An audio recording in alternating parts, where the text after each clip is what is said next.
Okay, well, thank I you, wonder. Wendell. Welcome to my first attempt at doing little interviews things. So I think the intention here is to walk through impact storytelling because we are going to be writing up impact statements. I'll take this one from here. Hey, nerds on the internet, what's up? So, me and Brooke, we have some very beautiful content for you that is very specifically decided to solve a very specific problem that I keep hearing people talk about, and it makes my brain want to explode. Let me know if you've been in this situation. So, you got a really great idea. You got an idea for changing the world. And you even go through all the crazy trouble of actually like making something, which wild, amazing. Good job on you for doing that. But then it comes to that pesky moment where you actually have to tell people about it, and then you proceed to tell people a bunch of feelings that you have about it instead of what it does. And most of the feelings that all these super lovely people have tend to be stories about how the product is not good, or it's not working, or here's all the problems with it, or any number of things except for exactly what the people who you want to help need to hear to get help. And it's a strange problem and we want to solve it. And so we were kind of jamming on the School for the Socially Inept. And this is kind of one of those meta skills. And so we're talking, myself, I'm going to be one of the instructors at the School for the Socially Inept. And Brooke had this great idea of interviewing people so that we could kind of get faces to the content, kind of get the stuff out there. And then I had the crazy idea of talking about some stuff that I was very passionate about, which is impact storytelling, which is making sure that messaging that you're doing around projects that you're doing actually have impact. There's a lot of knowledge in the world, and a lot of nerds like us who really love giving people knowledge. But if that knowledge doesn't have any impact, it's just some new stuff for people to be anxious about or dissociate from. It's very difficult to dissociate from the things that actually create impact for you. Now, you're probably nice people, so the idea of like impacting folks in the abstract is cool. But if you're like real about it, like impact it's a kind of martial process. You kind of want to make your audience go, no, you want them to have a feeling about what you're talking about. Hopefully, because the thing that you're talking about elicits feelings. But what we want to do is draw out the unconscious ways in which people will protect people from their feelings while talking about stuff that matters to them, as though the stuff that made them start doing stuff they cared about wasn't born of very specific feelings that were probably uncomfy that they had. And yeah, I think one of the best educational models is practicing in public, practicing what you preach. And so Brick was like, yo, let's talk about this. And I was like, okay. It was a little different than that. I think I was slightly more gung-ho yesterday, and then I woke up this morning being like, what did I sign myself up for? So I'd be curious about, because this is something that I don't know. Like, when it was positioned to me, I was already primed to be like, yeah, School for the Socially Inept, sign me up. Everything that I've seen about the state of Teapot makes me go, yep, we need that. But I don't actually know the creation therein. I don't know the story of how does School for the Socially Inept happen. So even just for my benefit, I'd love to hear from you, Brooke. When did the metaphorical Fire Nation attack happen that made this event even need to exist? So I actually don't remember the first time I had the idea. The first time I tweeted about it, I think was February. This has been something I've been chewing on for a while. I think there's a lot of great content that happens at Vibecamp where people do, workshops and sessions on how to feel their feelings and how to make friends and how to navigate complicated social situations. And there's a lot more that happens at Vibecamp as well. It is basically a big party. But I was thinking it would be really cool to have an event where we really sort of like narrowed down focus and have the offerings just be those things. And the School for the Socially Inept idea, or the title, just seemed like a funny way to stick with our irreverence policy. I love that. I have a particular take, and this is a little bit that's talked about in one of the courses I'm teaching, which is mastering the game of Flirtcraft. Specifically, one of my archetypes for flirting is humor, and so I did a deep autistic deep dive on humor, and humor has 3 components: truth, pain, and perspective. And so the dunk on our collective community for School for the Socially Inept is funny. But I'm curious if you're interested in jamming on this, Brooke, like, what is the truth that is hidden inside of this? What is the pain that people might be feeling about the fact that, like, once a year, accidentally, out of the goodness of someone's heart, they might end up talking to someone at Vibecamp about solving the problem.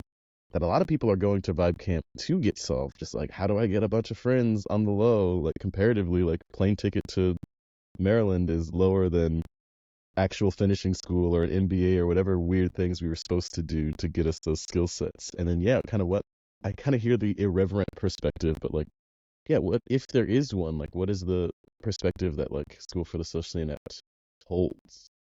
That's three ways of going down that path. Choose whichever Yeah. one is alive for you. Yeah, I mean, the first thing that came to mind was that there are a lot of people in this scene, this space, that have had to think very hard about how to navigate social situations because it did not come naturally. And that's kind of the people you want teaching these things. You look frozen. Are you frozen? I think what? You did cut out a couple times in the beginning. Oh boy. Yeah, these damn internets. Here's the thing: the feds don't want us giving you guys this information, but out of the goodness of our hearts, we're fighting against net neutrality. So these are the people that you want, are people who've overcome Yeah, so I think their that's it. I social think there are a lot of ineptitude. people who really struggle with these things, and whatever things those are. A big one for me was feeling my feelings. I think I was 18 when I first was told that feelings are things that happen in your body and not just words that you say when you have an opinion about a Hmm. thing. And it still took, I mean, it took probably a couple decades after that before I actually started being in tune with what was going on a like roughly moment to moment basis. And that would have been pretty amazing to have. And so I've had to think very hard about that and the way my, when I do emotional regulation, and everybody kind of has their couple of things that they've had to think really hard about. And I think those are the people you really want talking about it. Mm. Yeah, people who have gone on a journey, people who have experienced impact themselves. Here's a story I don't tell about people that much because they meet me and they're like, "Oh my God, you must have been born with the gift of gab." And I was like, "No, I was Mm. autistic just like the rest of you. I did not like talking to people. I played Pokemon and video games and read books. And I played saxophone. That's probably my first opportunity of being on stage regularly. Is cool. Through this instrument, I can express myself. Bet, and I can use my brain to like do clever things. A lot of band nerds in the audience, I imagine. And also I did sports. So there's just I've been in contexts in which like people are observing me performing a specific set of skills, and I gotta do it. Otherwise, my friends and family will make fun of me or what have you. So like everyone already has that mode, but when you really like take the game and truly put it on a stage, some things happen. And what I found, which is really funny, is that everyone is trying to figure out, what do I got to do before I get on the stage so that I don't have the whack thing on the stage. And I was just like, my brother in Christ, you must go on the stage 1,000 times and see who you are up there. You may like that person. I did. It's very strange to deal with the fact that like I have this almost like dual personality, this dual energy structure where like the person that I found when I was on the stage I really liked, but I also really liked myself, and so I wouldn't want to leave the person who was thoughtful and played games and read books, but I also wanted to create a space for this new emergent stage presence having person. And so yeah, I also started doing theater. So I did band, jazz band, theater arts. And at a certain point, you start learning that interacting, developing charisma, stage presence is 100%, at the very least, a very well typed out art. And a lot of the complaints that I sort of interpret from people that are like, "Ugh, social skills, they're hard." I'm like, yeah, every skill is hard. You pick skill, you go after it. But the key is whatever energy is motivating you to get that skill is also going to be like an inherent part of the soup. If you make a soup out of beans, don't be confused when your soup tastes like beans. And at least for me, I was getting into the performing arts at a young enough age. Little brain wasn't done yet. That was it. I was playing saxophone at 11 years old. I started doing theater at 14, 15. And so I didn't have a sense of self to be as threatened yet. And both of those stories were random shit of just me being bored in class and wanting an excuse to not be in class. And I was like, where are these kids going? To perform and learn another trade? Sign me up. I don't want to hang out with the regular ed kids. So it was even a gifted kid kind of loop. But I was bringing it to one with wonder, curiosity, and if there was a negative emotion that I was bringing into it was boredom and apathy. which is actually not a bad one to bring to social skills in a weird way. Like when you think about like the cool kids in high school, they're too cool for school. They're so apathetic. They're so aloof. They're so withdrawn. Yeah. Granted, they don't have a lot of warmth in their lives, but like the reason that works is because they can build their social skills off of an emotional state that's connected to that emotion. I have just a short anecdote related to that. One of my, it was a pretty impactful, formative experience I went to. The very first party I went to was in high school. I snuck out for it. It was older kids. They were really cool. They were kind of like hipster. They just seemed, they seemed smart and intelligent and good looking and all these things. And I was petrified. And I stood against a wall the entire time and just could not talk to anybody. And I sort of got like absorbed into that group. And I talked to one of them later about it. And she said, you look so cool and aloof. And that really was kind of one of my first moments realizing what is happening in here does not necessarily translate to what is happening out there. Yes. In fact, even further to this, if I could take like a nail and smack it into the head of anyone, is not only does it not translate completely, it doesn't translate at all. They're just not different things. The fact that theater is a skill, it is the skill of saying, cool, you've got this internal energy that you need to funnel out your face and your body in such a way that someone else has an emotion. That's crazy. But here's the thing. For most people, I think the classic socially inept thing, everyone, we all want love. We want to find the love. We want to connect with people so we can get that.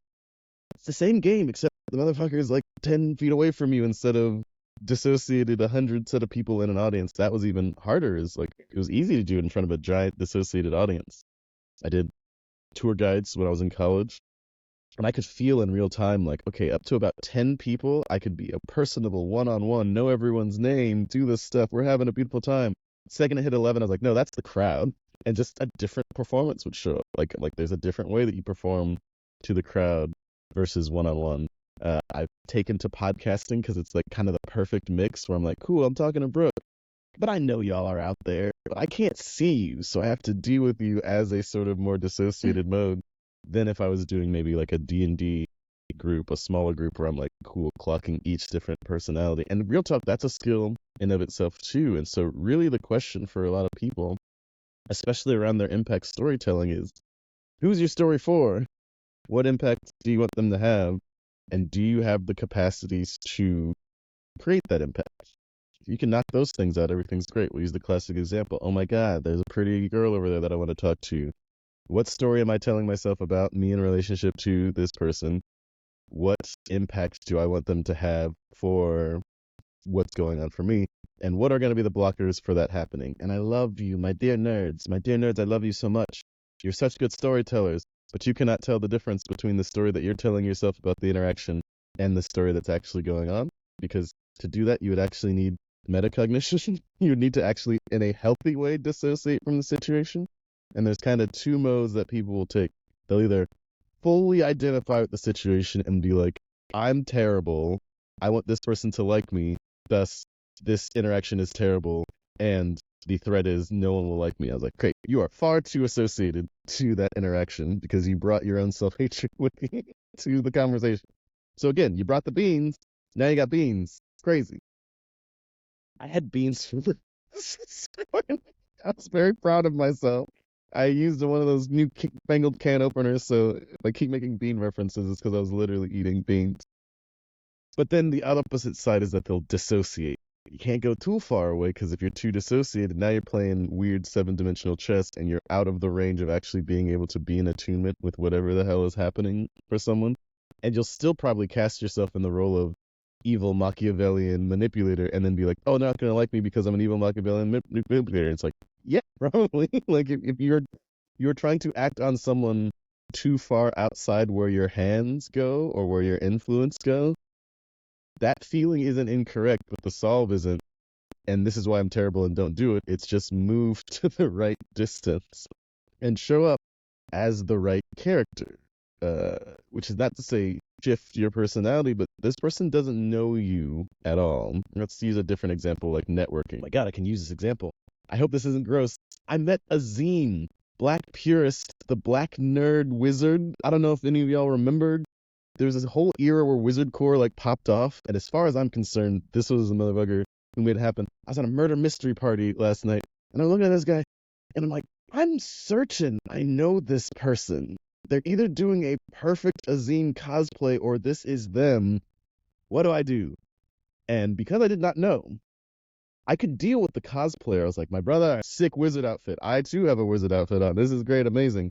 But towards the end of the party, after we'd already figured things out, I went to my friend. I was like, yo, I'm certain this is them. Can you help me with this? And I pulled the phone up and they're like, oh, that's the full outfit. Like I was admiring this person on their wizard outfit where they're like, oh, you got I love the interior. Oh, this is so great. And then I looked at it, I was like, that's the same outfit. Like that, I was admiring someone on a thing that I already gave a shit about in a different, more dissociated context, but I was closer. And I was closer literally having played a role this entire evening of traveling wanderer, wizard, dharma, thing. I'm actually still wearing the damn name tag. And so I had a crisis because I was like, shoot, the person who was comfortable talking to this person had a certain set of information, and the person that's now talking to this person, these are both me, has a new set of information, and I could feel in real time that it was changing the way that I was interfacing with this person. And I was just like, okay, well, what do I do? What do I want to do for the story that's happening right now? And I had to actually like think about like the circumstances, not neurotically, but just playing them all at the table. This is someone for whom I've already developed a rapport with. This is someone who I have similarities with. This is someone who I truly they made an impact on my life and I wanted them to know about it. And that impact was making me feel a bit weird. And I'd already demonstrated that, I can talk and hang amongst a crowd. And so reminding myself of that, I was just like, cool, go back and talk to this person you've already talked to. And I was just like, yo, are you Azim? He's like, yeah. And I was like, dude, like, you're like the GOAT. You're the one that got me into the game. Like, I didn't realize that this was happening, but I'm so glad to like meet you. This is dope.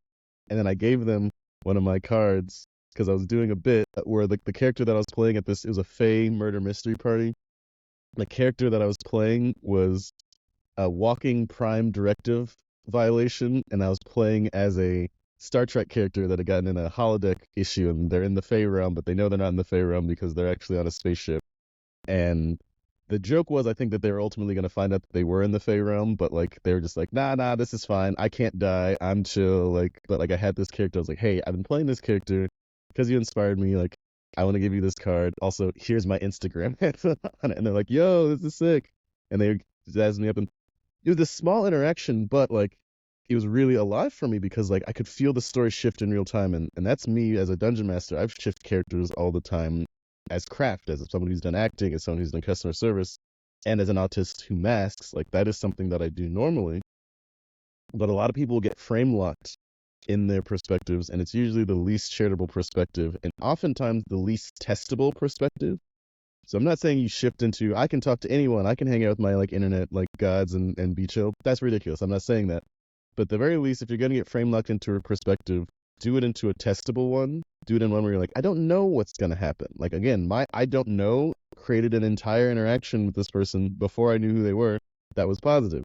The knowledge, in fact, I was like, oh no, the knowledge is what messed everything up. The second that I had that certainty that this person was air quotes higher status or whatever, totally shifted my perspective. And so at the end of the day, like I had to return to the high status player that I was, which in that context was a made up person. Like it was much easier to be the persona that I'd put on because that persona was what do you call it? Appropriate for that sort of situation. Yeah, that's funny.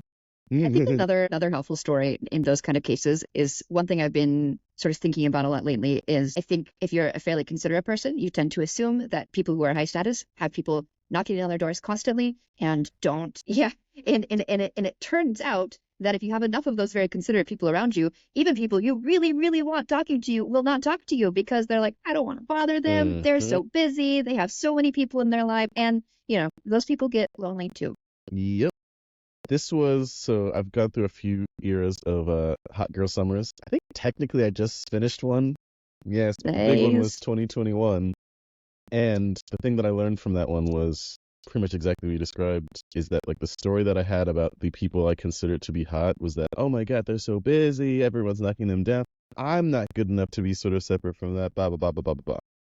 And what I ended up finding out, actually talking to people, and this is something I do talk about in one of my classes, which is get hot friends to be your wingman. Like actively start making choices to, instead of saying, oh my God, I want to Pokemon style capture them all. Be like, no, here's my control group.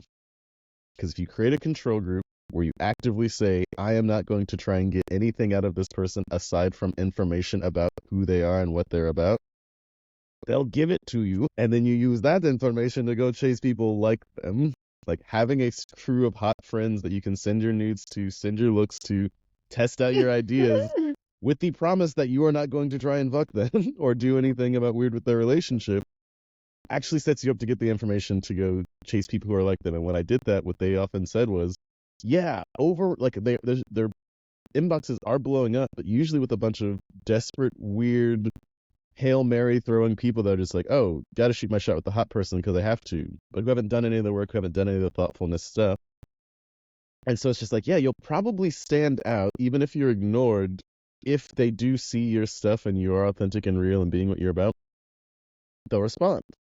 Now, if they're not responding, there's an infinite number of reasons why they don't. And I think the thing that you're pointing to, Brooke, is just like, there is a way in which being considerate, it actually involves taking things like really, really personally, and that like the highest level performative compassion thing would to be actually to truly take doubt and wonder to its like great place of just being like, I don't know.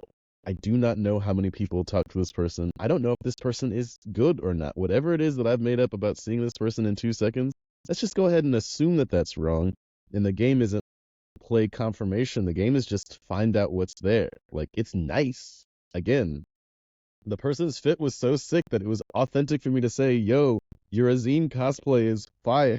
That was real. And it turns out it was not cosplay, but like, as I got to talk to this person more and kind of see what they're about and see what was going on, like that was the starting point. But then the journey, the beauty of it was actually learning what was going on separate from the first thing that I saw.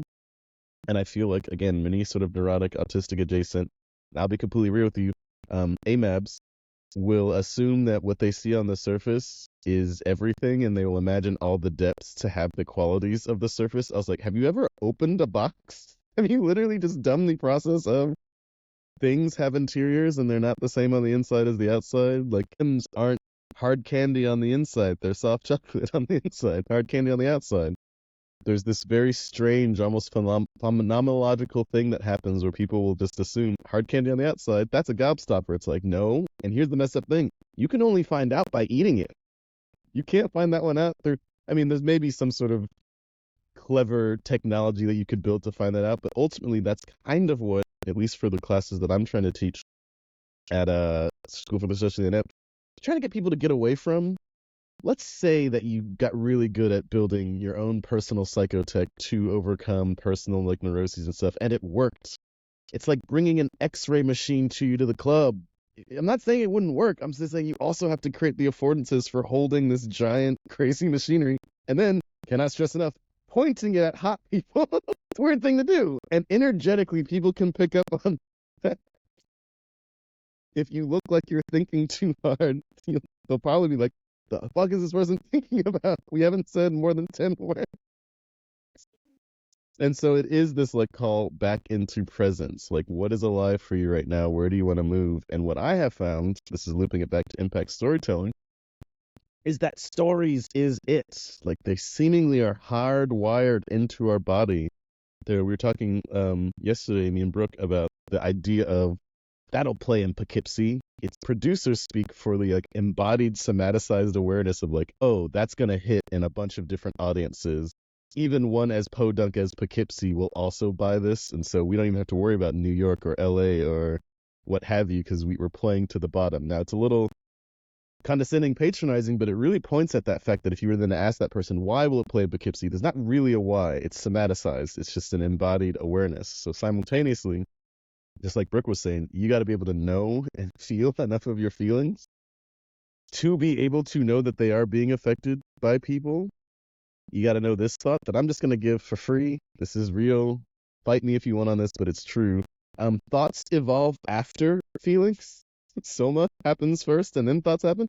So if you're having a bunch of thoughts about something, you're probably having an order of magnitude more feelings about it. And you can just skip the thoughts. It's nice to know they're happening, but just know that ultimately the thing that's going to make you do stuff, take actions, whatnot, is going to be more at the physical, somaticized emotional layer, and that it's worth taking a beat for that. And this is the biggest one. That's a little bit shadow thought, but it's important, is if you are over-indexed on your thoughts that are connected to feelings that you don't know about, and someone really wants you to not be connected to their feelings, they're going to validate you for your thoughtfulness. I'm going to say that one again because it's a little weird.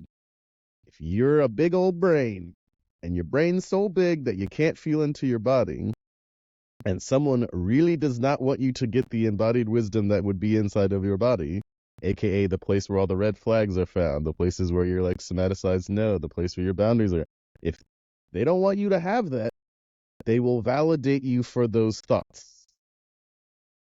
This is going to be something that a lot of autistic people are really going to deal with in a very sad way, which is, but they made me feel so good about these thoughts that I have so many of. And I was like, yeah, but they weren't validating you for your feelings because you never quite got to have one because you're too busy doing all the thoughts. So this is an offense and a defensive strategy, is that like some of you are going to like learn these skills and then be like, great, I like myself, it's great. And you'll find that thing that you like the most about you, which may be thoughts, which again is okay. Thoughts aren't bad, but just know your thoughts and your feelings are friends and they're meant to balance each other out. And if you're overvalidated on one, the other is going to get left out. So how does one do an impact storytelling? Well, like I said, there's sort of the 3 steps. Feel your feelings, then connect how your feelings are connecting to your thoughts. And that just gives you the Lego pieces to actually start doing impact storytelling, because as far as I can tell, having a goal, let's say getting in a relationship, learning how to flirt, becoming more confident, learning how to network, learning how to market my products, these are all the same skill to a degree, in the sense of the reason you want any of these things is the feelings that you're going to get from having gotten them. If I market my thing well, great, how's it going to make you feel? If I get a girlfriend, great, how's it going to make you feel? If I learn how to be more confident, it's like, great, how's it going to feel? Like, at the end of the day, if you get the feeling that these things are supposed to give you, you won't chase after the stuff anymore. Or you'll only chase after the stuff because it actually matters to you. So being able to take an inventory, not just on yourself, of like, okay, how am I feeling right now? And how far away is that feeling from the feeling I'd like to feel? If you're real nasty, then you can take the meta stage and then be like, and how do I feel about how far I am away from the feeling that I want to do? But don't get too lost on that one. So you've got a bunch of work that you can do for yourself, and that's one part of the story. Especially because your audience, when it comes to impact storytelling, is implicated in your journey. You also got to do the same thing for them. You've got to be able to create the meta skills to figure out what it is that they are feeling right now. What is it that they want to feel? And what blockers are in the way? And how does that connect to your thoughts and your feelings? And it's not a easy game, but it's a computable game. It's a game that actually you can, if you want to get real boring with it, get very cybernetic about it. Because it's that over and over and over. And I learned this, unfortunately, working customer service, where I had to do that for strangers for 10 hours a day at T-Mobile over and over and over and over and over. And it turns out that there's not that many feelings that can happen. Most people kind of want the same feeling states. If they don't, it's usually just one a little bit off and different from yours. But the magic comes from being able to not anticipate that so much as enjoying the play of finding out in real time. And so the impact comes in. The impact is that thing where you start going, where you see the somaticized, like, oh, Anytime someone's saying a non-word but responding to what you're saying, it's like, great, that had an impact. And that's how you know you've touched something that matters. Now, what some people are going to try and do is just run around trying to like get people to go, that's called edgelords. That's what edgelords do. It's why they do everything that they do. They're like, if I can just get an impact, then it'll be great. So there's a difference between conversational impact play, which is just being a discoursey edgelord, which you can do, and you can technically do even dissociated from your feelings. You can make someone else have a feeling while you're not having one. That's pretty psychotic. Don't do that. That's a lot of you are doing that on Twitter. I gotta be real with you, but like, don't don't go into a game where like your hit points are protected and someone else's aren't. That's just dishonorable. But it's not storytelling until a journey happens, and you can either get someone to tell you a story about something that happened with them. That's a good idea. I think people should just do that. You can tell a story about what happens with you. A lot of autistic people are a little over-indexed on this one, which makes sense. People get real mad at us because they really want to hear about themselves. They don't want to hear about how great your life is. Autistic people are like, but you just told a story of how great your life was. Like, yeah, they're doing that to trick you into asking me more about their life, not so they could get another one.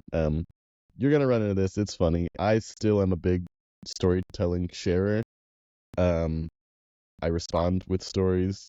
I usually have to front load with people. Oh, just to make sure I'm understanding this, I'd like to tell you a story and see if they connect. So long as I signal that I'm doing it for understanding and I'm not too long-winded, people kind of okay about it.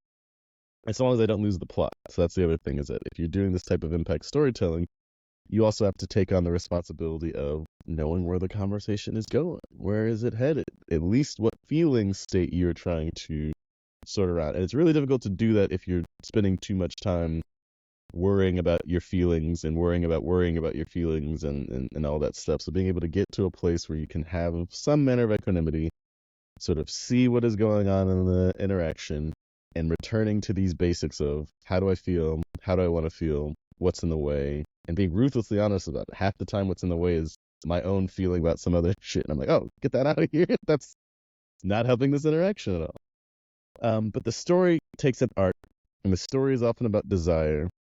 And desire is something that people don't like to talk about with each other unless it is pre-established that it's okay or a set of trust is developed.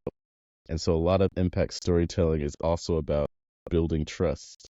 And trust has 3 models here. I keep breaking down all this stuff, cramming all this information. I don't know, that's how I do impact. It's great. The 3 models of trust is capability, integrity, and benevolence. There's a reason why people do all this virtue signaling, is because they're trying to get people to trust them by saying, look how much of a good person I am. Now, you don't need to do all of that if you can demonstrate capability and willingness, but willingness, that one takes so long. I need to get this person to like me in like 30 seconds. It's like, nah, dog. Like, that might be 18 months that it takes to earn the trust to get to hang out with someone. I have a horrible story about this, but it's real. And if they listen to it, Red, respect to you. Love that hustle. That was fantastic. But there's a person in Wichita that I don't have any way. I'm from Kansas, Wichita, Kansas. I don't have any way to describe it, but just like the hottest person in town as far as I'm concerned. With a town like Wichita, that really stands out. Flowing red hair, art, smoking cigarettes, just a whole vibe, but also had the like, I'll beat your ass if you mess with me sort of energy. We love to see it. And I'd been following this person on like Instagram for years. I think it might have been even 3 years before like I got to a part where we like are having an actual rapport, like sending letters to each other, like actually being friends. Like we actually built this up. But I remember even then, like there were times I was like, why am I doing this? What is happening? Is this game interesting? And a lot of times at the end of the day, it was, because I was possessed by this curiosity. I was like, what is going on for this person? I keep seeing this surface level, but I'm never able to find anything sort of deeper. And that's the stuff that's curious. I did find that. They're a dear friend of mine. They've got a bunch of cool stuff going on. And they were the local hot girl, so their job is to prevent people like me from knowing anything about them. But like tenacity, being myself, having stories to tell, connecting to a larger shared story. So this is me looping back. You can tell a story about yourself, you tell a story about them, or you can tell a story together. It took 3 years of me telling stories about myself without getting any stories from them before a story emerged where we could tell a story together and then have the inside jokes and then have the memes and then have all that stuff people are wanting for. Yay me, I was in a position where I didn't need that relationship. It was just an interesting thing, and so I could wait. And so really interrogating the sort of desperation energy, which oftentimes is a feeling state that people don't want to have. They'll be like, I feel really desperate or anxious or panicked or whatever right now, and I'd like to feel relief. And I'm like, dope, that'll work. But now that person is going to be feeling that energetic. The beans in the soup is this person is seeking me for relief.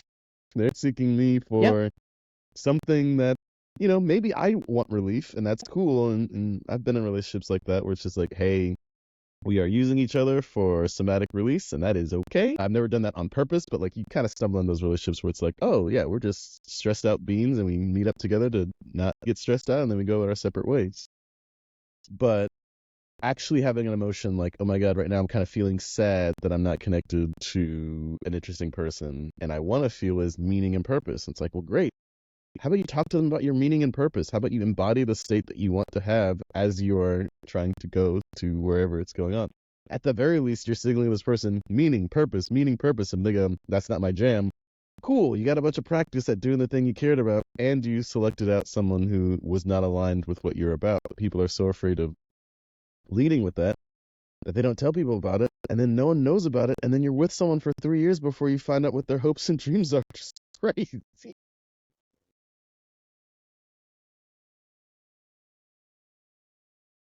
Do you have some more examples of ways that people can use impact storytelling in their day-to-day life? Yeah. A classic one is, say you're working with a boss, and the boss is not listening to you. Oh, no. Did I go? Actual recording is high quality.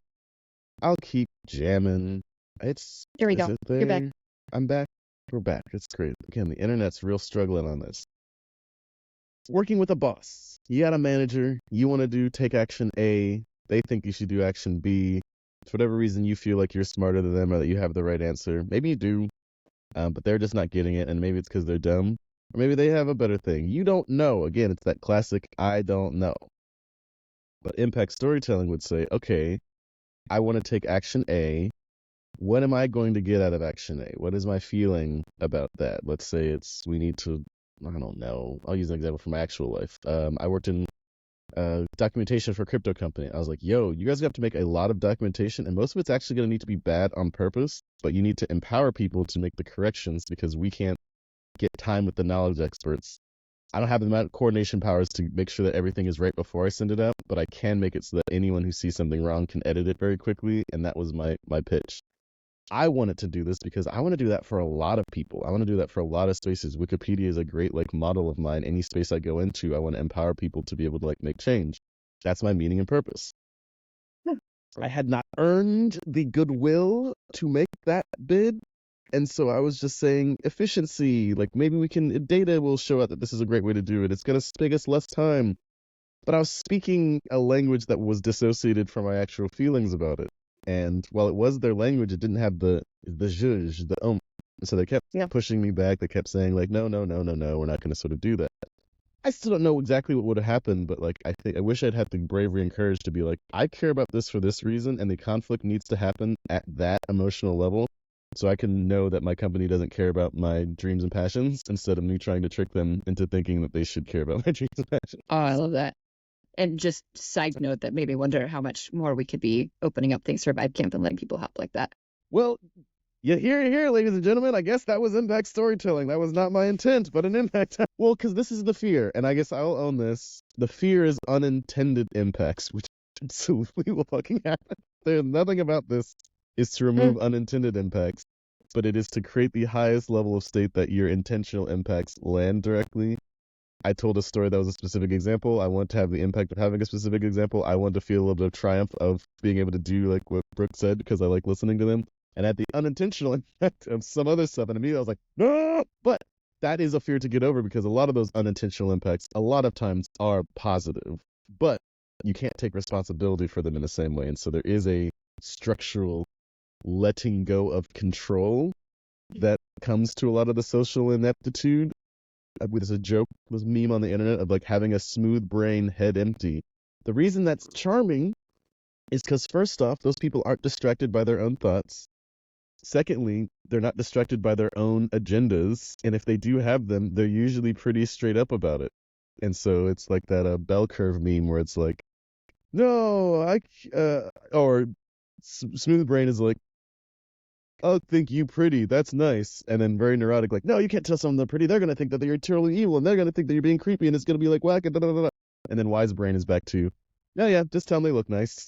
It turns out that, that being able to have a direct level of connection between, your intents and your impacts doesn't prevent you from having external impacts, but you can speak to them. You know the differences between the oopses and the nailed it. And it's okay, nailed it with the story.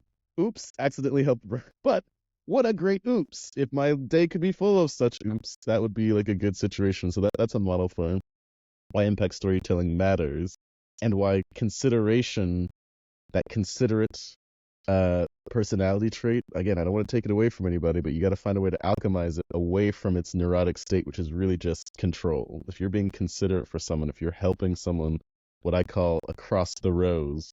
I always imagine that there's like a little rose in between me and whoever I'm talking to, even in the internet. I'm imagining it like in between our little screens where I'm just like, great, everything on my side of the road, my responsibility. That's my jam. Everything on the other side of the road, that's Shakespeare's theater. Considerate people will go into other people's spaces and do a bunch of movements that, first off, impossible to do. And secondly, everyone's just got that feeling of like, ugh, get your grubby mitts off of me. Like, bring what you want to the edge of our connection. And if that ends up being very, very, very far away, great, get good. Figure out how to make that connection closer, but never put something, someone, because they can feel it. And unless you're soliciting a pack mule, an emotional pack mule, they're not going to like it. And that's where the danger side of, I think, some people who have been successful in the sense of getting the relationship, getting the job, getting what have you. If you don't know the impact storytelling, you'll be trapped in potentially codependent situations where you're like, this totally works out. Anything that's great. I'm like, they're not going to let you grow. They need you to stay like this so that they can continue to get the things out of you. So you also still need to learn this trick, even if you are successful seemingly in business, so that you have the freedom to move wherever you want to go to the degree of the impact that you want to have on the world. I am feeling called. I started pretty abstract, and I think I was very compelling about laying down this landscape, but I actually haven't talked about what I'm doing at the school or the Socially Inept. I am very proud of what I have done. I have followed the impact that made sense to me, and I'm now aware of the fact that I'm like, shit, I should probably bring it down a few altitude Are we transitioning levels. away from the impact storytelling then? No, I think I'm more specifically like, so we've got impact storytelling as an idea, and I think I specifically want to talk about like, why does that matter for the school for the socially inept? How is that going to be demonstrated specifically via me How would you in feel that space? about answering just a couple quick questions I would love about to.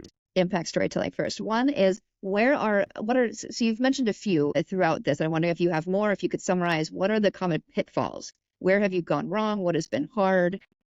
Great. I will gladly tell you about where I have gone wrong. It's everywhere that I've described before. Trying to hold a reality for someone else that isn't mine, and the specific version of that is I need them to see me a certain way so I can be okay. Like anytime that you are Yeah. having that thought or that feeling, which can be a tricky one to feel, really like being able to feel that feeling sucks. You feel like a slimy, gross idiot, but you got to be able to track it so that you can do a counterspell on it, because if you can't see it, this is such a nerdy way to describe it. D&D is a really good system, and it models a lot of things on life, and one of the things about counterspells is you can't do a counterspell to something you can't see. So if you're hiding something in shadow, you cannot do anything about it in the game and in real life. So you gotta keep your eyes open, but specifically for types of things that you can counterspell. Oh no, you lost me again. Yeah, I don't know if you can hear me, Wendell. I You're can gone. hear you. I can hear you. You can't hear me. Isn't that so funny? Come on, internet. Come on, internet. Come on, I will internet. play cool music. Do do do do do do do do. I'm not very good at Come this. on, internet. No, this is a long one. Damn. Well, I hope you guys are enjoying it. This is great because it's kind of early and Come Wendell on. is not making this very hard for me. Oh, yeah. Okay. Oh, hello. That was such a long. I was making hold music noises and then just That's rambling. very funny. Yeah, this is so everyone at home. I'm house sitting, and so I'm like learning about. I'm not gonna dunk on my friend Reed, but just like, hey, you should get like CenturyLink. I I'm don't not know gonna how dunk you're. on him, but let me dunk on him I just real don't quick. know how you're living. Here's the thing: they have a lot of books and beautiful cats. I don't think they're as permanently online. But the point was, yeah, don't take responsibility over stuff. I had a relationship end, and I was very sad about it, but it was the right thing to do because I made a vow, which is a integrity play, that I was going to do no mind control.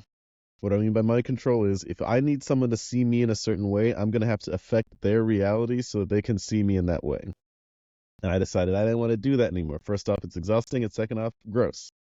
I stopped doing that, and that relationship immediately fell apart. And I was like, what is happening? I only made one seemingly beneficent change to not control this person's mind, and then I learned, oh, mind control was an affordance to keep the relationship. If so long as I was around, they didn't have to think about XYZ 1, 2, 3, and so long as they kept me happy and yapping, everything was good. But once mind control happened, I was like, oh yeah, you can have that over there. And they're like, what do I do? And I was like, what do you want to do? Like I became so irritating, but it's because we didn't build relationship on them being empowered. We built relationship on me running everything, and I didn't. It's not even that I didn't like it. It's just it seemed once I realized it was a thing that I was doing, I was like, I don't want to do that anymore, and totally destroyed the relationship. But it has made it more difficult for me to get independent relationships like that ever since. Um, what was another example? You asked for more examples, but I think you had other questions. That was just one that came top of mind. Well, I can ask my other question if you want. Give me the other question. I'll weave them all I'm sure together. people you can answer questions on Twitter if people have more questions about pitfalls. I would Yes. like you, and we discussed this yesterday.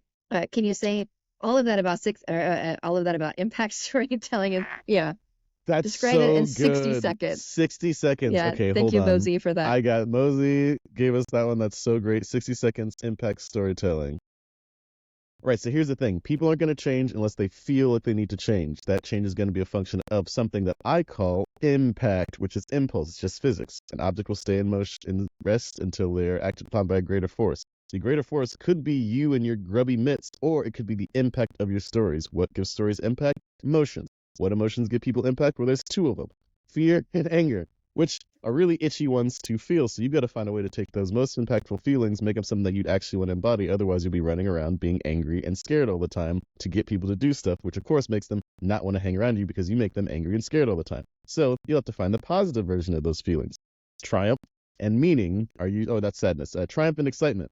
So if you are excited about someone, great, bring that to them. If they can't digest that excitement, get the hell out of there. But the idea is that you need to guide people on co-creative stories where you are both sharing feeling states that you want to actually have towards a common goal. And that is how you get impact storytelling. And that's how you get people to give a shit about your projects. Boom, motherfucker, 60 seconds. That was so And that good. was a triumph-based mode. I said, bet, you want 60 seconds? Bitch, I got you. That's fucking I love anger. I love anger so much because I love triumph because I did sports.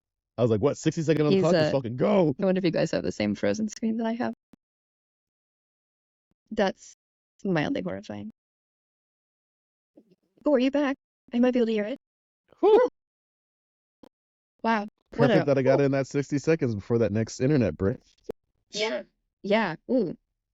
And that's I think that really ties back to some other things we were discussing yesterday around Vibecamp and how Vibecamp kind of built momentum in the beginning. Was just I was so excited about it, and I think that I did a good job of sharing that and sharing the impact of doing the storytelling.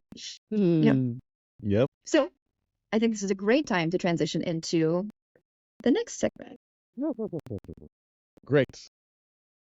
Let's do it. So, what are we doing? What kind of impact am I trying to have on you guys at this school for the Socially Inept? Well, there's one, Allyship. I've been spending the better part of a year doing this game of Allyship. I've created a game for helping people be good allies. It's done. We're gonna do it. The first time in the world, a fully realized and hopefully recorded version, a massive game of allyship we're going to be doing, because a lot of the reason that people claim that they cannot be effective allies is that they are socially inept. So that's going to be gone, because we're going to give you a script, we're going to give you programs, we're going to give you formulas, we're going to give you a whole bunch of stuff that you can do without having to use your stupid brain about it. That's one of the beauty of games, is that like the plays are already there. Monopoly's rules exist without you having to recreate Monopoly every single time.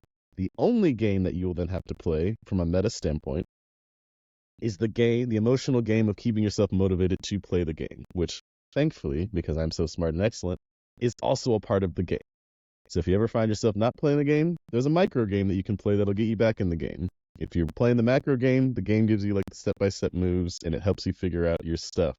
So what we're really going to focus on, at least in the School for the Socially Inept, is just recognizing and opening up. I call it a wake-up process. We're going to be exploring the multiplicity.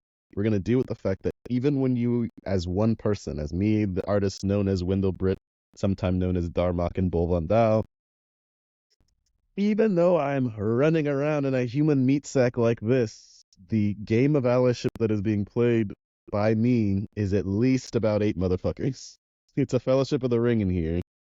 And the argument that I'm making is that as for everybody, and that you do need to have all of these parts of yourself to be in alignment, because the reason that you're being an ineffective ally is that these job parts have different jobs, and the jobs are diverging. And so when you're deciding that you want to be an ally to someone, just go ahead and do it so that all your parts are rowing in the same direction. And that's what we're going to be focusing on for the Journey of Allyship session in School for the Socially Inept. And so, hopefully, the skills that you learn there, the metacognition, the multiplicity of selves that go into being an ally, will give you appropriate humility for why things aren't working for yourself and other people. Most people are just failing because it's like, yeah, you truly do not understand the degree to how hard a thing that is you've decided you want to give a shit about. That's on you, that's fine, but like, you got to know that. But then you also got to know like what the path looks like and what are the grammatical emotional states that are drawing you to allyship and which ones are the ones that want you to get there. We got a lot of people bringing a lot of existential dread to allyship, and I can tell you this, I can do it, but it's real hard to make existential dread fun. It's real hard. I can do it. I'm a psycho. People are like, how did you make this? And I was like, it's dark, but like anything can be a joke if you got enough for the right perspective. I'm saying that's hard mode. I'm saying that there's probably something more satisfying within you that you can use to fuel your allyship. And in our practice, we're going to basically help you find out like what that emotional engine is so that you're not fighting uphill against an emotional state that you don't even want so that you can actually start helping people. So by the end of this thing, you'll at least know what your blocker is, potentially what your superpower is, and what next part of exploration can you go to figure out how to be a good ally. Any questions? I do, and I'm a little bit hesitant to ask this one. It's great. Would you recommend that people who don't have a story in their head that they are seeking something like allyship also take that class, and why? Oh, yes. I mean, so here's the trick. This is a secret for you and the listeners of this podcast. I have not yet found a single interpersonal thing that isn't some form of allyship. Ooh, say more. I mean, let's just go back to that simple premise that I put before. If there is more than one of you inside of yourself, at the very least, you're going to have to do self-advocacy for those parts. Even advocating for yourself is a form of allyship. And so anyone who even wants to have like an integrated sense of self in a capacity would benefit from this, if not just for the self-allyship.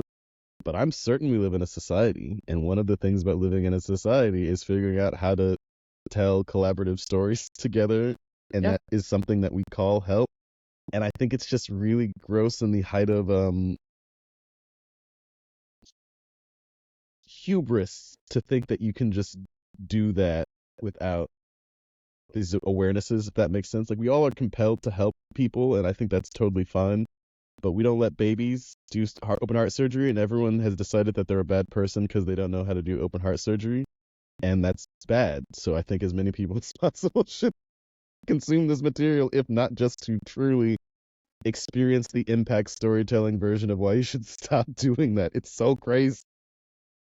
I'm a bad person because I haven't solved global warming personally. I was like, nuts. You're super not, and you couldn't even if you tried. I don't know what you thought was going to happen. Oh, thank you. Yeah, I think I still have the sort of association of allyship with social justice type things. So that was helpful. Yes, and I will own this because I did this. I initially got into this work as a horrible prank. In the first class that I taught about it, I did not define allyship on purpose. I'm like, you all know, you all came here. You tell me what the hell allyship is, and it was always some horrible post-Christian punishment for having a good life. Was what allyship was like. Yeah, it's not that. It's just not. It's helping people. And so, yes, that is one of the things that we do remove is that, like, there's one image that just keeps popping in my brain when I think about allyship that I point to show what it isn't. It's the faux pas that I'm most liable to mess up. Gender pronouns. I'm a mess up a pronoun. I use a lazy they, and now I've started running into femmes being mad at me because I'm not using she, her, right? I'm like, I don't really care about any of these. I hate language, but okay, I went for the more marginalized people, so I got my lazy they. Now I can use my femmes who love their she, her as an exception, which is a step up from me just being like, I don't fucking know who you are, man. I don't know what's going on, and I don't find it to be a particularly fun conversation to figure it out. But it is increasingly more fun for me to mess it up, and I've chosen for whom I'm willing to look like a goober towards, and unfortunately it turns out it is femmes. I'm like, Sorry, my queers, they're in the they, them, the Z's, all that crazy stuff. I may have to mess up a few hers, she, hers to get to that space. And that was a specific choice that I've made for myself. But also, any amount of time I spend worrying about that one, which again is probably my most intrusive thought, the one that I work with in my allyship the most, is time that I could be spending doing my actual allyship superpower, which is running collaborative, immersive games to help people overcome their malarkey. And so being able to recognize that the thing that you're defending against oftentimes is a distraction from the thing that you're supposed to be doing is pretty big one. And so like the whole social justice thing, I'm like, if you are not a paladin with like 20 in wisdom and an oath to make sure that all the wrongs in the world are righted, don't do that class. It's not going to be fun. It's awful. Paladins can't have sex ever. That's just, there's a lot of reasons to not be a paladin. And even the meme of social justice warrior is just like, don't do that. You probably are a better social justice bard, or maybe a social justice druid, or maybe remove the justice and just be a socially conscious whatever it is you already are, instead of trying to fit into the most. Again, I'm a Star Wars fan. I love the Jedi. I would never tell anyone, go be a Jedi so that you can be a good person. I'd be like, hey, if you can knock out good person without the celibacy vow and having to learn how to do psychic powers, that's probably better for you. TBH. You'll probably stay in that game long. You'll probably drop out of the Jedi, and unfortunately, you'll probably end up becoming a Sith to some variety, because it sucks to be forced to be someone that you're not, so that people can decide that you're okay. Yeah. That's a whole. But yes, everyone should take it. I'm amazing, and I've created new research on the topic that I don't think people have heard before, and I'm very excited about that. I can confirm Wendell is amazing. Are you doing any other classes at the School for the Socially Inept? So while I was dragging my goddamn feet finishing this other book, I invented a game called Bars. One of the games I'm going to actually teach at School for the Socially Inept. But in playing this game called Bars, which literally was a game where I made a system around tracking impact storytelling. Like anytime that I hear something that like hits, I go, that's a bar. For example, this is a bar that I came up with yesterday. It fucking rips. I hope you guys have the same impact. Doing less with more, privilege. Doing less with less, poverty. Doing more with more, doing more with less is effectiveness, and doing more with more was abundance. I wrote that shit down. I was like, exactly, there it is. That's the sound. So he's like, ooh, that's a fucking bar. And I wrote it down just so that everyone knows I didn't just write this. It's right there. And as I started collecting them, I realized I had a lot of stuff to say about learning.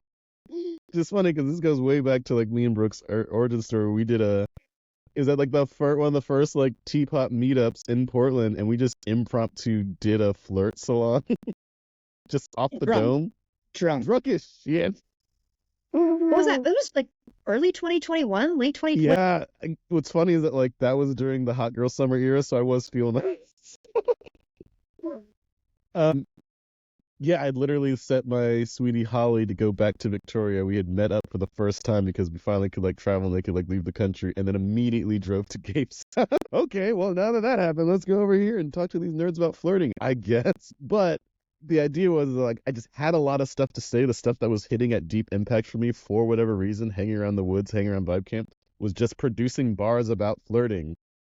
And eventually I realized that I had about 150 of the son of bitches, and I was like, this is a book, isn't it? Like if any one of these bars was a page in a book, that's 150 pages that I have on flirting. And then I felt a kind of way, so then I was like, well, that's stupid. Let me see if I can do the same thing about allyship, which I could, and that actually helped me finish that book, is that I was like, if I actually can like build it out of the impactful things and not just put it this way, I am also someone that can get very stuck in my head, and I got stuck in my head for like 4 years on this concept of allyship, but like I know where it hits in my heart, in the words and the poetics. And this last chapter has been like the brain part. They're very good at creating the systems. They made the game, but this one's telling the story, and they're starting to meet together. So I've got these 2 books that are being kicked out. And so the latter classes was the Flirtcraft stuff. When people were like, yo, we're doing this, I was like, bet, I'm ready. I already got the bars. I got the thing. And so the first one is Master the Game of Flirtcraft. First class is finding your character. So many people are doing like, the sort of pickup artist approach, which is there a personality type that I can just like put on that will make me successful with women? The answer is yes. That exists. I don't want to take that away from anybody. Those motherfuckers will teach you how to get that result till the cows come home. How much soul damage or psychic damage you'll take doing those things, how much emotional energy and money that you'll have to spend to get to that place, that's where stuff gets a little goofy. But yes, you can just change your entire personality to make yourself irresistible to women. But why? Why you do that? What emotion is sponsoring that feeling? And if it is a deep emptiness, you're going to run into what, thankfully, most people who go deep into the pickup artist community, like, run into that, especially if they decide to go to therapy for any reason. Suddenly, like, it's like, hey, I think you have a sex addiction because you're mad at your mom. It's like, oh, spent a lot of time in bars to figure that out. It's like, yeah, it's weird, dude. You could have ran here first, but it is still a useful set of skills. And as I do like the role playing thing, it's got a lot of the same structures as allyship, where it's like, okay, cool. All parts of yourself have to be in alignment, or you at least need to play the game of knowing which ones to consciously put out of awareness, which ones to uplift towards whatever goal that you have around flirting is. And for me, flirting is just the act of generating rapport, which is the act of generating trust. We talked about earlier those three things on trust: capability, willingness, and benevolence. It turns out humans are actually bad at the benevolence game. They will accept rapport and good vibes over benevolence every time. They can't tell the difference. Yeah. Yeah, it sucks, right? So you can't win this game because no one has the moral intelligence to actually assess your goodness. And they will replace it with, does this person make me feel good?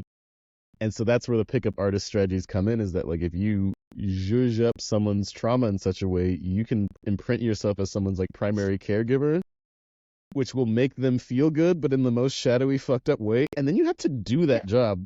No one ever reminds you that. So if you imprint as someone's primary caregiver, great, that's your job now. They don't talk about that part of it. That's where I didn't use pickup artistry to get in that situation. But when I was talking about that ex that was like, hey, I'm not doing mind control anymore, I wasn't doing it consciously, but the second I consciously made the choice not to, I wasn't doing that role anymore, and the relationship fell apart. So mastering the game of Flirtcraft really is, how do you ethically generate rapport?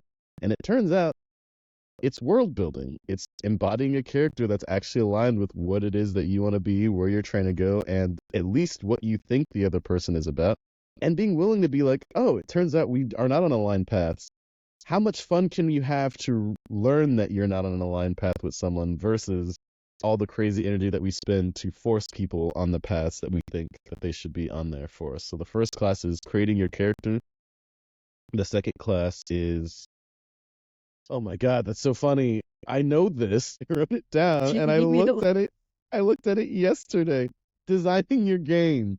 So there is a generic game of allyship, but it's a meta game. At the end of the game, you have to create your own. Like sports, the idea of chasing down a ball and putting it in a place is nice to me. Now, the ball could be narrative control. Like, oh, I'm dating someone, I'll be like, great, the ball is you get to decide where we go out for like dinner, or I get to decide, or the ball is, what are we going to do at this time? I can shift around what the damn ball is, but if I have it, I'm going to throw it as far as I fucking can and then chase it down.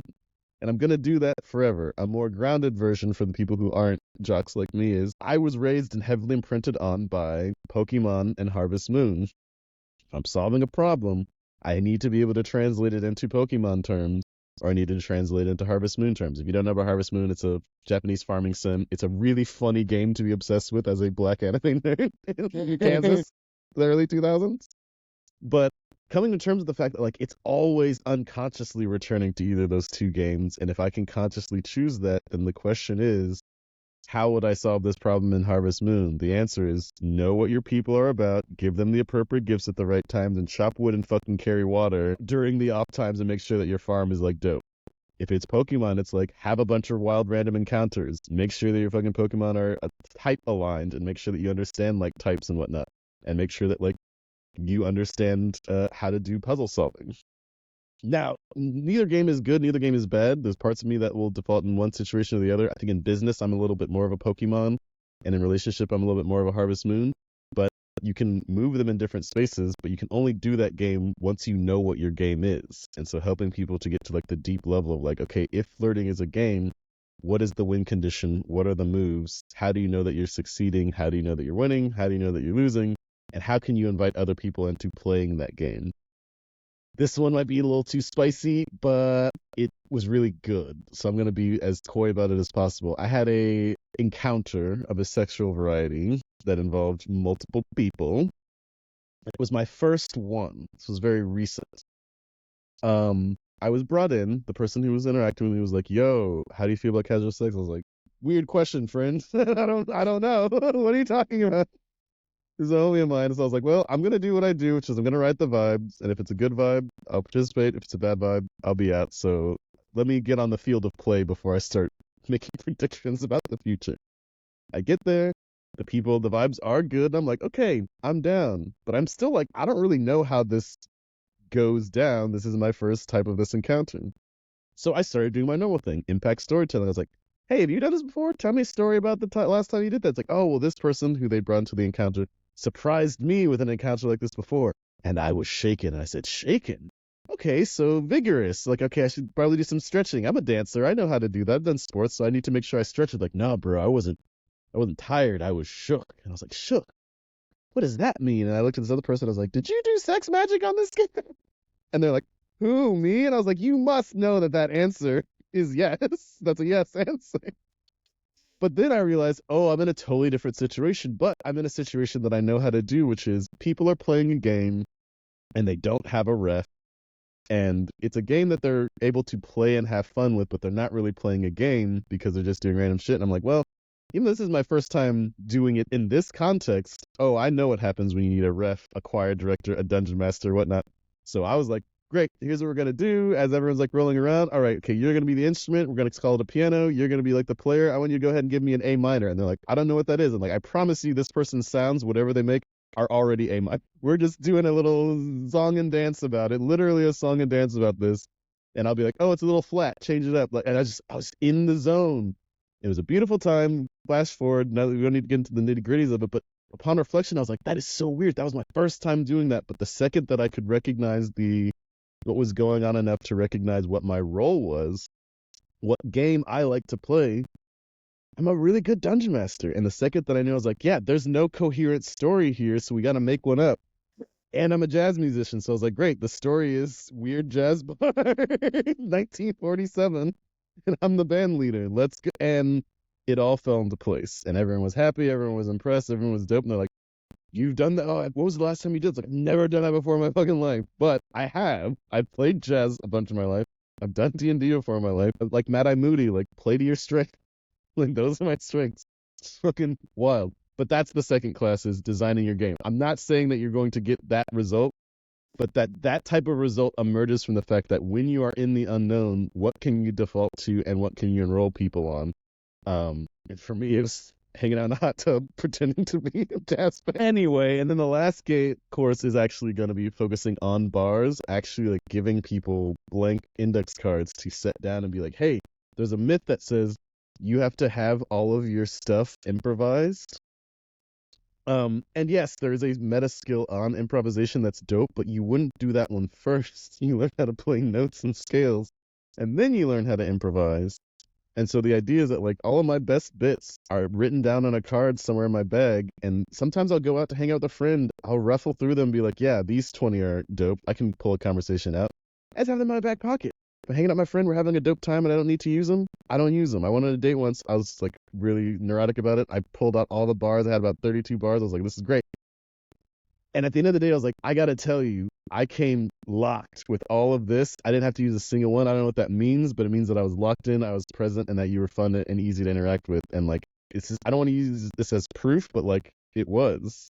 And so it's a game that helps people like ahead of time keep an eye out for the stuff that's impactful for them, write it down, and then in all their social interactions, sales calls at work, small talking with people, going on dates, whatnot, knowing that you can at any moment, if you don't know what to say, pull out this thing and go, "Hey, I've got a few bits, I got a few bars I'd like to share. Is that cool?" And the cool thing that I found about playing this game is especially when you're interacting with people and they create a bar, you can go, "Oh my God, that's a bar." And now they're playing and now they're a part of it. You've actually been able to draw out something that they've said that's been impactful. You can get them excited about playing the game. And I just think it's fun and it's cool and it's the more like tangible version of putting a lot of these principles into practice, because what I've noticed is No one puts bad things on their bars. No one puts the stuff they're anxious about. No, but even if it's stuff that's like kind of hard, I am delighted by the fact that I found out that like doing more with less effective, like that was like that's cool. Like it's messed up. I know a bunch of privileged people now, and I'm like, oh yeah, that's why I'm so mad at them. They're not doing anything with all the shit that they have. But the bar itself inspires delight. It's sort of a Marie Kondo strategy. And those are my thoughts. And then we're doing a social dance. I'm going to teach you guys how to fucking partner dance because all of the principles of partner dance.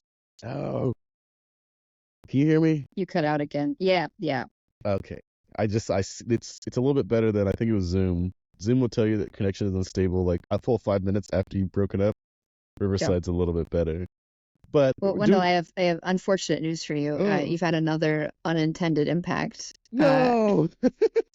As you know, I've been taking this fairly extensive public speaking course, and the idea is in the next few months to start giving talks about my history, probably about Vibecamp, things like that.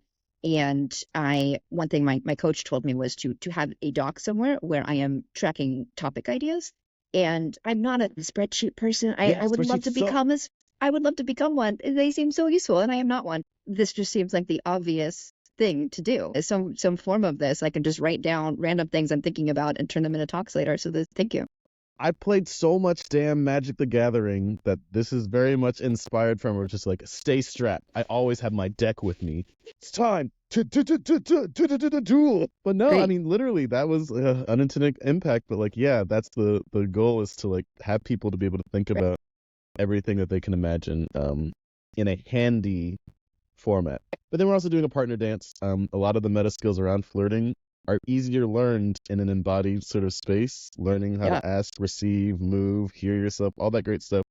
When you start with that in your body, it's easier to kind of make these shifts into the abstract. And so my goal is to kind of have a little bit of abstract games so for mindset work, and then always have it paired with a little bit of embodiment so they can meet somewhere in the middle. Yeah, I think my comfort level with partner dancing kind of reflects my relationship with my social anxiety. I think, I have moments. Okay, that's real. I have moments where I slip into something that feels very free and very fun and very easy, and then I'll start thinking about it or whatever, and then everything will feel clunky and awkward, and I'll get self-conscious. And leave the thinking about dancing to the academics in the same way of thinking about flirting. No, you got to do it. It's like knowing about bicycles and knowing how to ride a bicycle is really the difference. Actually, there's a bar that actually I made a few weeks ago that I'm reminded of. Knowledge by acquaintance. The difference between reading a book about geology and getting hit in the head with a rock. Yep. And so we're trying to do a little bit of both. Yeah. But allyship is knowledge by acquaintance. For really putting a bar on there as a way to wrap is just like, how can you become acquainted with the problem in such a way that you can use your friendliness skill to solve it instead of whatever the hell crazy shit we do otherwise. All right, that feels like a good point to kind of wrap up. Did you have anything else you wanted to share or anything you wanted to plug? Keep an eye out. I'm gonna, once I finish this damn book, pre-orders are gonna go live again. I turned it off because there was no meaningful end in sight, but we are gonna start getting on that. And this is gonna be pretty much the next season. Like I do coaching. I can coach on any of the topics that we've talked about: increasing your impact storytelling, living a gameful life, flirting, networking, using your story to get shit done, and emotional awareness. So I do all of those things. If any of those you think would be a benefit to engage with on a playful level, i.e. me, you can reach out to me on Twitter, @Wendell_Britt. There should be a link on there. And if not, by the time that this goes out, maybe I'll have done that. I think there is. I left that. Wait, this is out right now. We are. Is that right now? Yeah, currently live streaming. We live streamed it. It's there. It's masteringallyship.com. It's got all the information you need. I made it so I didn't have to think about this or have this conversation ever again. So it's all there. You can find me on that. And I'm excited to see all of you at the School for the Socially Inept. And that is November 1st through 3rd. We've added an extra day. And school.vibe.camp. And thank you so much, Wendell. I'm going to just turn this thing off. I'm still learning how to use Riverside. It's a good